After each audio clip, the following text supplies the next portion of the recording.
God, may the words of my mouth and the meditation in each heart be acceptable in your sight, for you are our strength and our Redeemer. Amen. Amen. It's interesting the way our gospel begins today, because it's one of those things, whenever we do Bible study, I always try to let people know that you can't just pick up the Bible and read something and without knowing some certain things. You have to know who's doing the writing and to whom, the audience, and under what circumstances.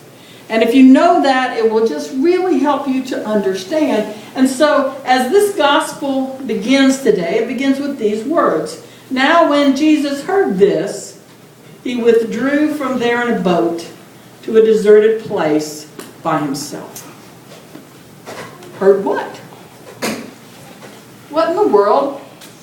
What a way to start reading. And when he heard this, like, what is that all about? Well, it's all about something very significant. In fact, this whole passage is so significant it appears in every one of the Gospels. Matthew, Mark, Luke, and John. And the reason he withdrew to be by himself was that John, the baptizer, his cousin, remember, had been beheaded by Herod. And he had just gotten the news.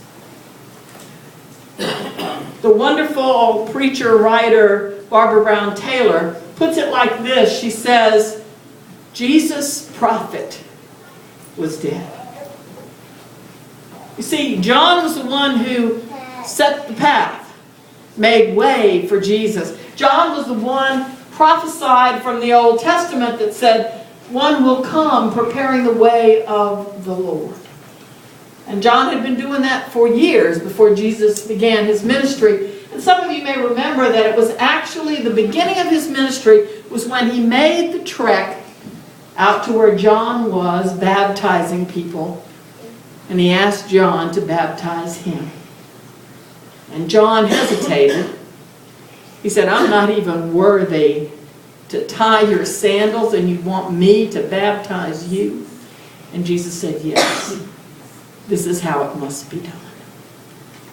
So John's disciples, many of John's disciples after John's death became Jesus' disciples. And so when the news came of him being beheaded, everybody was kind of upset. But no one more than Jesus. Now imagine for a moment how you feel when you get really, really bad news. You don't want to go and be with a lot of people, do you? You just want to kind of be by yourself. And that was Jesus' plan. To go away. To a quiet place. A deserted place. And so he got in the boat and he went to be alone. But you know what? When you're Jesus and word has gotten around about you, you do not get to be alone. They followed him. They came from towns all around the lake of Galilee. And they went around the outside edges of the lake and can you see this happening? I can almost visualize it. You see the boat. And then this is you can't see the other side of the lake from one side of the lake. It's huge. But you see the boat, you always going that way. So I'll walk around this way. And then you say, yeah, I think that's where he's going. You walk more, and you walk, and you walk, and you walk. And finally people figured out where he was going to land the boat. And when he got there were thousands of people. We call this the feeding of the 5,000. But if you listen carefully to what the gospel says, it says there were 5,000 men, not counting women and children, because women and children, for the most part, didn't count to anybody back then. So think about it. 5,000 men, a couple 3,000 maybe, women and children. Maybe more than that. You heard in the Old Testament reading how Jacob took his 2 wives and 9 children. So there could have been several children to each one of those men that were there that day. But this feeding of the 5,000 was so important in Scripture that we have it written in all the Gospels. And we know that Jesus really was not in the mood. to be around anybody. He'd been, on several occasions, welcoming crowds. He did the Sermon on the Mount where he taught them and prayed with them and healed them. But yet he just wanted to be alone. But when he got out of the boat and he saw those people, Scripture tells us he had compassion for them. He looked out and saw people hurting and needing, and so he began. Not to teach them, not to preach to them, but to heal them. I don't know if you can even visualize this. 5,000, 8,000, 10,000 people in front of one person who's going amongst the crowd, healing and praying and healing and touching and healing and healing and healing. This goes on all afternoon. And then it gets to be evening. And here's what the disciples come and say to him. Jesus, it's supper time. These people are hungry. Send them to town so that they can feed themselves. I know some restaurant nearby missed out on the biggest night they'd ever had, when 8,000 people would have showed up at their door and asked to be fed. But it's what Jesus says at this point that I think is the most important. Jesus said, they don't need to go anywhere. You feed them.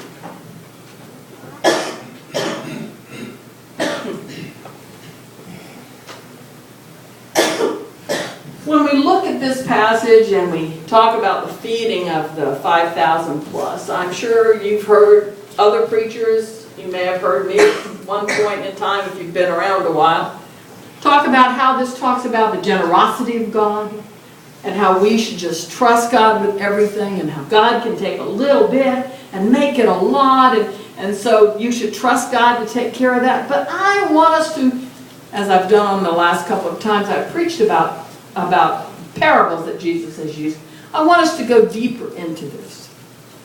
Because today I want to look at God's faith in us.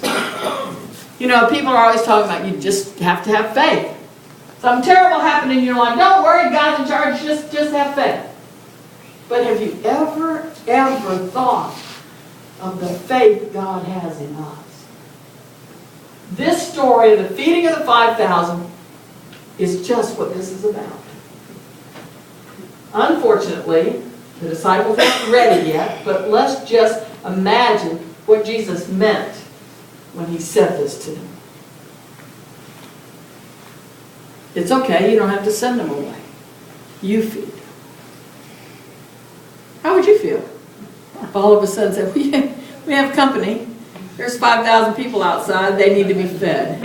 Now, maybe Amanda could handle it. I'm not sure. Maybe Lynn could handle it, and if anybody could, I would guess it would be Lynn. She's used to feeding a lot of people on a little bit of food. But this particular time, there was no hesitation from the disciples. We can't do it. This is all we have. And actually, they stole that. No, I didn't say it like that. They had no food until they found this child whose mother had sent him prepared with dinner, sent him with some bread and some fish, and said, you know, you follow Jesus, and maybe she was there. We don't even know that. Maybe she was right there with him. And packed a lunch for them and for herself, and maybe for her husband and other children. But when the disciples found this child with food, they take it from him. And they say to Jesus, this is all we have. Now I have to admit to you that I've heard sermons and read sermons about this that talk about, you know, maybe there wasn't really a miracle. Maybe those loaves and fishes didn't multiply. Maybe the generosity of that child inspired everybody else who maybe packed their lunch too. And all of a sudden everybody's sharing their food with everybody else. And that's why there were all these baskets left over. Maybe. We don't know. We don't know anything except Jesus knew, hear me, Jesus knew the disciples could handle the situation. When he said, you feed them. They don't have to go anywhere. You feed them. That's the faith that God has in us. We're the ones that are supposed to be taking care of stuff. I cannot tell you how many times people have come to me and said something like this. Why does God let this happen? Have you said it? Have you heard somebody else say it? You know, all these tragedies and all these hurricanes, an earthquake in China I heard about this morning. Why does God let this happen?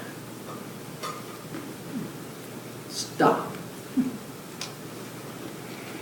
God doesn't let it happen. We're doing it all on our own.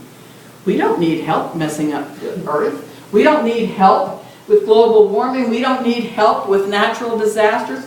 We don't need help with polluting the rivers and the oceans. We don't need help. We're doing it all on our own. And God is saying to us, you take care of it. Just like Jesus said to the disciples, you feed them. God is saying that to us too. You feed them. You take care of it. You turn things around. You look after each other. That's the faith God has in us. As God created humanity, it was not to have puppets to play with every day. It was not having these beings, maybe all over the universe, that God would say, okay, I'll take care of that, don't worry. And God would say, okay, I'll handle that. Oh, I'll give you fresh water, not to worry. God does take care of us by providing us with everything we need. Now you're saying, wait a minute, Pastor, everyone doesn't have everything they need. We need to take care of that, don't we? Everyone is not fed every day. There are hungry people on this earth. We need to take care of that. There are children with no place to live. We need to take care of that. There are people who are abused and neglected. There are people who are homeless.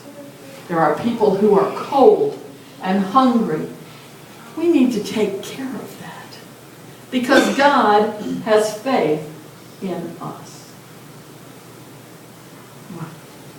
I don't know, sometimes I guess that God must look down and say, why aren't they doing what they can be doing? And I can almost visualize Jesus as he says to the disciples, you feed them. And they said, we can't do it. We don't have enough resources. And this is what I hear Jesus say. Okay, give that to me. And what does Jesus do? He lifts it up to God. He says, bless this. Okay? And then he gives them the exact same, hear this, the exact same loaves and fishes that they handed to him to begin with. He didn't all of a sudden have mounds of fish and mounds of bread. He gave them back the exact thing that he had received from them. And as they began to distribute it, if you want to look at this version, this is how I believe it happened, every time they gave a piece away, there'd be another piece there. And if you were one of the disciples, would you think you had gone absolutely crazy? Come on, think about it. Here's some fish. Well, you can have some too. Well, wait a minute. I just have all the fish I need and all the bread I need. And as they began to walk amongst the thousands of people, not just a room full, thousands of people, every time they gave something away, there was more there. It's up to us to do it. God has faith in us. Yet, so often, we, like the disciples, say, we don't have the resources to take care of this. Or we say something like, well, it's not my job to clean up the river. We have people who are in charge of that. It's not my job to make sure people have a place to live. We have a homeless coalition that takes care of that. It's not my job to take care of people who are hungry. We contribute to the ecumenical food pantry. It's their job to take care of that. But God has faith in each one of us to not just sit back and let somebody else do it. God has faith in us to make it happen. And so often, I believe we don't even know the little things that we do that are harming the world and harming each other. The amount of food that's thrown away every day. The haphazard way we just throw things into the garbage that can be recycled. The way in which we use pesticides on our lawns and golf courses that go down into the river, and now we have this thing up on the St. John's. Have you heard about it again, where this bacteria, it's been there for years. I told Elizabeth when she said, oh my goodness, I said, I remember 20, 30 years ago. Actually, the river's cleaner now than it probably was 20 or 30 years ago. That my father, who worked on the river, by the way, he was a tugboat captain. I had my own little boat, and I was out on the river all the time, and my father said, you can play in the water, but don't get it in your face, in your eyes, and always made me clean off with the hose, not like with a real shower, with the hose before when I finished being out on the water. That's our fault. We're not taking care of that. Because we'd rather have our green lawns and our beautiful golf courses and all the plantings that we tend to put in our yards that aren't supposed to be in Florida. Okay? I mean, yeah, I like some of the things that grow up north too. But I know they're not going to grow down here, so I'm not even going to try. And when you see things like palmettos, anybody know about palmettos besides me? I grew up with palmettos. You know, they were trash stuff to us as we were growing up. Daddy didn't like them. My uncle didn't like them either, and he knew how to get rid of them. He would take his hogs and he would build a pen out of the whole area where he wanted it cleaned out. And those hogs would go down deep into the roots of the palmetto, and they would eat it, and then they would die. And then my uncle would have a place where he could plant his garden, and he'd move the hogs to another place. But now they're planting them in landscaping. Do you know we can make a fortune by taking palmettos and selling them to people who want to plant them? But you know, they're Florida plants. You cannot destroy them ever, ever, ever, unless you have hogs or a lot of patience. See, there are things that are meant to grow here, and we don't have to do a thing to them. We don't have to water them. We don't have to prune them. They just grow. Palmettos are the best example I can think of. You see, we have been given this awesome responsibility. We have been given the responsibility to take care of everything God has given us. And that includes each other. How many of us walk by someone that we know is not looking quite right? You know what I mean. I mean, not strange looking, because I'm not going to go there, but maybe they just look upset. I wonder how many people of that 5,000 plus looked at Jesus and knew the grief that he was feeling for the death of his cousin. But we walk by someone and we don't even stop. We don't even say, are you okay? Is there something going on? And then how many of us have either done this or certainly had it done to us? When someone says, how are you doing? And you say, not very well. And they go, oh, well, that's good. Because they're not listening to you. Has that ever happened to you? Yeah.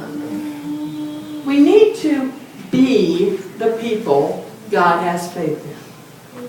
We need to fulfill the promise that we made to God at the beginning of time. When God said, you are to have responsibility for all the earth and everything that lives on it. It is our job. And God's faith in us should tell us one thing, if nothing else.